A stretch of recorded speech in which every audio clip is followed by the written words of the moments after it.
questão 28 do livro do Steinbruch pede para a gente determinar o vetor V, sabendo-se que o módulo de V é 2, que o cosseno do ângulo diretor alfa é 1/2 e o cosseno do ângulo diretor beta é menos 1/4. Aqui a gente vai tratar do uso dos ângulos diretores de um vetor para determinar as suas coordenadas.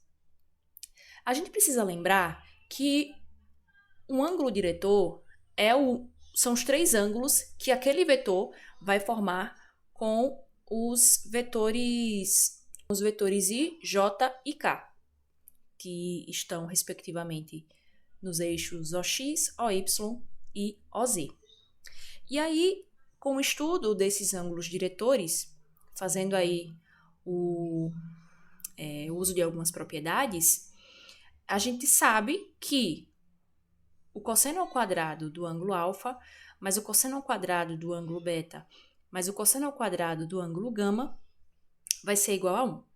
Onde o alfa, repetindo, é o ângulo diretor entre o vetor V e o eixo X, beta é o ângulo diretor entre o vetor e o eixo OY, e gama é o ângulo diretor entre o vetor V e o eixo OZ.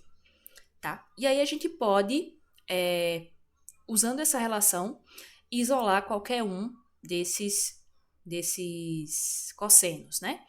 Por exemplo, cosseno ao quadrado de y vai ser igual a 1 menos o cosseno ao quadrado de alfa mais o cosseno ao quadrado de beta. A gente vai ter que descobrir que ângulo, o cosseno desse ângulo, melhor dizendo, para poder encontrar as coordenadas x, y e z do vetor V.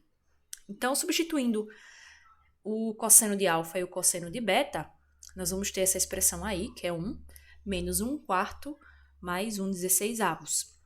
E aí, simplificando, nós vamos ter 1 menos 5/16, que, por sua vez, vai ser igual a 11/16. Então, extraindo a raiz quadrada, o cosseno de gama vai ser mais ou menos a raiz quadrada de 11 sobre 4. E aí, para obter as coordenadas do vetor V, a gente usa as relações que surgem dos ângulos diretores, né? Quando a gente faz o cosseno de alfa, que nada mais é do que o cosseno do ângulo formado pelo vetor V e o vetor I, né? A gente vai ter que o cosseno de alfa vai ser igual a x dividido pelo módulo de V. E, de forma análoga, nós podemos escrever cosseno de beta e cosseno de gama como y sobre norma de V e z sobre norma de V, respectivamente. Dessa forma, substituindo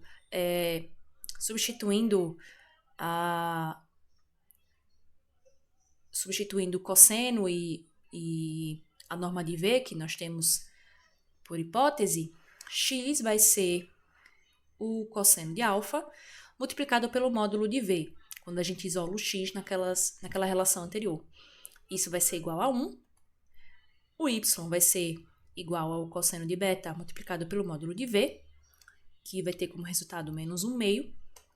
E z vai ser igual a mais ou menos raiz de 11 sobre 4 vezes 2, que vai ser igual a mais ou menos raiz quadrada de 11 sobre 2. Então, desse modo, o vetor V vai ter coordenadas 1 menos 1/2 e mais ou menos raiz de 11 sobre 2. Né? Nós temos duas possibilidades de coordenadas para o vetor V.